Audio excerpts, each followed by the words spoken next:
তেল ছাড়া কিছু স্বাস্থ্যকর নাস্তা খেতে চাইলে কাঁচা চালের এই নাস্তাটা বানিয়ে দেখতে পারেন। অসংখ্য জালিদার তৈরি হবে, মুখে দেয়া মাত্র মিলিয়ে যাবে। তার সাথে আছে চটপটা একটা চাটনি। তাহলে চলুন আজকের এই রেসিপিটা পুরোটা দেখার অনুরোধ রইল। তার জন্য দেখুন এখানে 1 কাপ মতো আতপ চাল প্রায় 2 ঘন্টার জন্য আমি ভিজতে দিয়েছিলাম। খুব ভালোভাবে চালটা ভিজে গেছে। এবার এদিকে নিয়ে নিচ্ছি একটা মিক্সির জার। এই জারের মধ্যে চালটাকে জল থেকে ছেঁকে দিয়ে দেবো। এই চালটার একটা স্মুথ ব্যাটার তৈরি করে নিতে হবে। চালটার পরিমাণটা আপনারা বাড়িয়ে বা কমিয়ে নিতে পারেন। ওরই সাথে দিয়ে দিচ্ছি কয়েক টুকরো নারকেল। এখানে আমি যে শুকনো নারকেল হয় সেই নারকেলটা ব্যবহার করছি। আপনাদের কাছে যদি ফ্রেশ নারকেল থাকে সেটাও দিতে পারেন, আর যদি না থাকে না দিলেও চলবে। অল্প একটু জল দিয়ে স্মুথ একটা ব্যাটার তৈরি করে নিচ্ছি। দেখুন খুব ভালোভাবে এটাকে আমি পেস্ট করে নিয়েছি। একদম স্মুথভাবে ব্যাটারটা তৈরি করে নিয়েছি। একটা বাটির মধ্যে ঢেলে নিচ্ছি। দেখেই বুঝতে পাচ্ছেন এই ব্যাটারটা কতটা স্মুথভাবে তৈরি করে নিয়েছি। মিক্সির জারটা ধুয়ে আরেকটু জল দিয়ে দিলাম। এবার এর মধ্যে দিয়ে দিচ্ছি স্বাদ মতো লবণ। আর এখানে আমি কিছুই দেবো না। খুব ভালোভাবে জলটা দিয়ে এটাকে মিশিয়ে নিচ্ছি। বন্ধুরা, এই ব্যাটারটা কিন্তু একদম মোটা তৈরি করলে হবে না, বেশ পাতলা করে তৈরি করে নিতে হবে।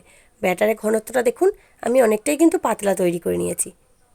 এবার এটাকে চাপা দিয়ে রেখে দেবো প্রায় 10 মিনিটের জন্য রেস্টে। ততক্ষণ একটা চটপটা চাটনি বানিয়ে নেব। এদিকে একটা মিক্সির জার নিয়ে নিয়েছি। এর মধ্যে দিয়ে দিচ্ছি একটা টমেটোর অর্ধেকটা দুটো ফালা করে কেটে নিয়েছি। আর দিচ্ছি ওই কয়েক টুকরো শুকনো নারকেল। ঝালের জন্য ব্যবহার করছি দুটো কাঁচা লঙ্কা। ঝালটা অবশ্যই বুঝে দেবেন। অল্প একটু লবণ আর অল্প একটু চিনি। ওর সাথে দিয়ে দিচ্ছি একটু পাতিলেবুর রস। এতে বেশ টক ঝাল মিষ্টি চাটনিটা খেতে ভালো লাগবে। অল্প একটু জল দিয়ে এটাকে ভালোভাবে পেস্ট করে নেব। চাটনিটা ভালোভাবে পেস্ট করে নিয়েছি। এবার এটাকে একটা বাটির মধ্যে ঢেলে নিচ্ছি। দেখুন কত সুন্দর তৈরি হয়ে গেছে। এবার এই চাটনিটার মধ্যে একটু তড়কা দিয়ে দেবো। তার জন্য গ্যাস জ্বালিয়ে একটা ফ্রাই প্যান বসিয়ে দিয়েছি। ওর মধ্যে দিয়ে দিচ্ছি 1 চামচ মতো তেল। তেলটা গরম হয়ে গেলে ওর মধ্যে একটা শুকনো লঙ্কা ভেঙে দিয়ে দিলাম। ওরই সাথে দিয়ে দিচ্ছি অল্প একটু কালো সর্ষে আর কয়েকটা কারি পাতা। এখানে আপনারা চাইলে একটু রসুন কুচিও দিতে পারেন। আমি যেহেতু নিরামিষ বানাচ্ছি তাই আর রসুনটা ব্যবহার করলাম না। এবার এটাকে একটু চটপটা করে ভেজে নিয়েছি। এবার এটাকে নামিয়ে নিচ্ছি। দিয়ে ওই চাটনিটার মধ্যে সবটা ঢেলে দিচ্ছি। তৈরি হয়ে গেল আমার চটপটা চাটনি। এইভাবে চাটনিটা বানাবেন, খেতে খুব ভালো হয়। এবার এদিকে গ্যাস জ্বালিয়ে ওই ফ্রাই প্যানটায় বসিয়ে দিয়েছি। এর মধ্যে অল্প একটু সাদা তেল ব্রাশ করে দিলাম। তেলের পরিমাণটা দেখেই বুঝতে পারছেন, একদম অল্প। ওই ব্যাটারটা থেকে 1 হাতা করে ব্যাটার নিয়ে দিয়ে দেবো। খুব বেশি কিন্তু ব্যাটার দেওয়ার প্রয়োজন নেই। এবার এই ব্যাটারটাকে দেওয়ার পরে এটাকে একটু গোল করে চাড়িয়ে নিচ্ছি, যাতে এটা সমানভাবে তৈরি হয়। দিয়ে প্রায় 1 মিনিটের মতো এইভাবেই রেখে দেবো। গ্যাসের ফ্লেমটা লোতে রেখে 1 মিনিটের মতো রেখে দিয়েছিলাম। দেখুন কত সুন্দর তৈরি হয়ে গেছে। একদম অসংখ্য জালিদার সফট একটা নাস্তা। এবার এটা হয়ে গেছে, এটাকে তুলে নিচ্ছি। কত সুন্দর তৈরি হয়ে গেছে দেখুন। আবারও ওই একইভাবে সাদা তেল নিয়ে একটু ব্রাশ করে দিলাম। দিয়ে ওই ব্যাটারটা থেকে 1 হাতা মতো ব্যাটার নিয়ে দিয়ে দেবো। আর বন্ধুরা, এই ব্যাটারটা যতবার দেবেন ব্যাটারটাকে হাতায় করে একটু করে ঘুলিয়ে দেবেন। না হলে যেহেতু চালগুলো তলায় বসে যেতে পারে, ওপরটা জল হয়ে যাবে। এটাকেও 1 মিনিট মতো রেখেছিলাম। দেখুন এটাও বেশ সুন্দর তৈরি হয়ে গেছে। এবার এটাকেও তুলে নিচ্ছি। বন্ধুরা, সকাল বিকাল টিফিনে কি বানাবেন ভাবছেন? কাঁচা চালের এই নাস্তাটা বানিয়ে দেখতে পারেন। গ্যারান্টি দিয়ে বলতে পারি পরিবারের সকলে নিয়ে কাড়াকাড়ি করবে। খুবই সুন্দর হয়। দেখুন এটাও হয়ে গেছে, তুলে নিচ্ছি।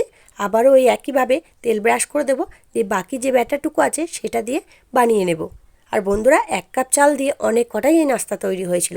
আর সময়ও কম লাগে, মাত্র 5 থেকে 6 মিনিটের মধ্যে তৈরি করে নিতে পারবেন। এটাও আমি এই একইভাবে দিয়ে দিয়েছি। এটাকেও 1 মিনিট মতো রেখে তুলে নেব। এটা হয়ে গেছে, এটাকে তুলে নিচ্ছি। আর বাকি যে ব্যাটারটুকু আছে সেটা দিয়ে এই নাস্তা যতগুলো হবে সবগুলোকে তৈরি করে নিচ্ছি। এই দেখুন বন্ধুরা, সব নাস্তাগুলো তৈরি হয়ে গেছে। এগুলোকে আমি একটা বাটির মধ্যে হয়ে যাওয়ার পর রেখে দিয়েছিলাম। তাহলে কি হবে, এগুলো একটার গায়ে একটা লেগে যাবে না, আর বেশ ভাঁজটা খুব সুন্দরভাবে দেয়া যাবে। খুবই সফট বন্ধুরা, একবার না বানালে আপনারা বুঝতেই পারবেন না এগুলো কতটা তুলোর মতো নরম আর কত সুন্দর জালিদার হয়েছে দেখুন। খুবই সুন্দর হয় এগুলো। এবার এগুলোকে আমি এইভাবে ভাঁজ দিয়ে রেখে দিচ্ছি। আপনারা চাইলে যে কোনোভাবে রেখে দিতে পারেন। সবগুলোকে একইভাবে ভাঁজ করে নিয়েছি। দেখুন তৈরি হয়ে গেল আমার কাঁচা চালে তেল ছাড়া একটা স্বাস্থ্যকর নাস্তা। যখনই আপনাদের কিছু স্বাস্থ্যকর রেসিপি খেতে মন চাইবে, কাঁচা চালের এই নাস্তাটা বানিয়ে দেখতে পারেন। খেতে এতটাই নরম হবে, একবার বানালেই বুঝতে পারবেন বারবার বানাতে মন চাইবে। দেখুন প্রত্যেকটাই কিন্তু খুবই সুন্দর হয়েছে।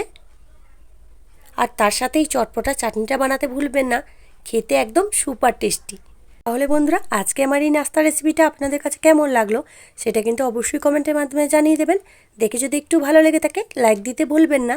চ্যানেলটিকে যদি এখনও সাবস্ক্রাইব করা না থাকে চ্যানেলটিকে সাবস্ক্রাইব করে অনুরোধ রইল। তার সাথে পাশে থাকা বেল আইকনটি প্রেস করে দেবেন। আমি যখনই কোনো ভিডিও দেব তার নোটিফিকেশন সবার আগে আপনার কাছে পৌঁছে যাবে। তাহলে আজকের মতো এখানেই, আবারও ফিরে আসছি অন্য কোনো দিন অন্য একটা রেসিপি নিয়ে। ততক্ষণ আপনারা ভালো থাকবেন, সুস্থ থাকবেন। ধন্যবাদ।